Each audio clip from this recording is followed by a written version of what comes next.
Roméo et Juliette, c'est un ovni dans l'histoire de l'opéra. C'est une œuvre très étrange parce que elle est en avance sur son temps. Son compositeur, parce qu'évidemment le texte c'est Shakespeare, il a pris la pièce de Shakespeare, il en a gardé des fragments et il a composé sa musique sur le texte de Shakespeare. Mais ce compositeur dont je parle, c'est Boris Blacher, qui était un compositeur qui vivait à Berlin, qui était d'origine russe, mais qui était compositeur allemand, et qui faisait partie de l'avant-garde, en fait, si riche, si inventive, dont faisait partie aussi Kurt Weill, à Berlin, entre les deux guerres, et qui, lui, a eu un destin différent de Kurt Weill, qui, lui, s'est exilé. Boris Blacher, lui, s'est exilé de l'intérieur, c'est-à-dire qu'il y a vécu une sorte de semi-clandestinité pendant le nazisme, et il a voulu écrire sur Roméo et Juliette au moment où tous les théâtres étaient bombardés, on ne pouvait plus jouer, et il a inventé une sorte de spectacle qui pourrait jouer n'importe où. Sur le modèle, qui a toujours été un grand modèle du théâtre musical, qui est l'histoire du soldat de Stravinsky.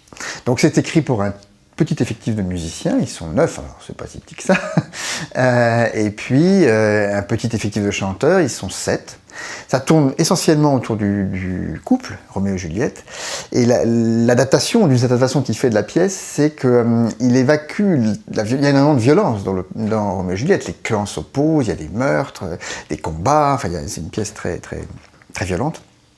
Mais Boris Blacher écarte ça, ne l'écarte pas, en garde l'écho, c'est-à-dire qu'on ressent cette violence à travers le couple et l'histoire du couple de Roméo et Juliette, ce qui en fait un opéra assez lunaire, assez minimaliste. En fait, on a eu l'idée avec Lisa Navarro qui fait la scénographie, on s'est dit, voilà, mais l'œuvre n'a pas été créée pendant la guerre, elle a été créée ensuite, mais si elle avait été créée pendant la guerre, comment ils auraient fait? Et on a essayé d'imaginer un peu des jeunes chanteurs qui se retrouvaient dans une cave pour faire ça. Et donc il y a quelque chose d'assez secret comme ça, qui s'exprime, et d'assez nocturne aussi, et dans une esthétique où on travaille sur le graffiti, on travaille sur l'inscription comme ça sur le mur, sur un dessin éphémère, on est sur cette idée-là on a été très frappé par des images du Reichstag entièrement taguées par les soldats russes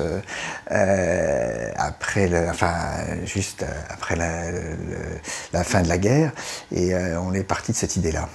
Et je crois que dans la manière dont Boris Blacher écrit pour les voix, il y a quelque chose de très juvénile.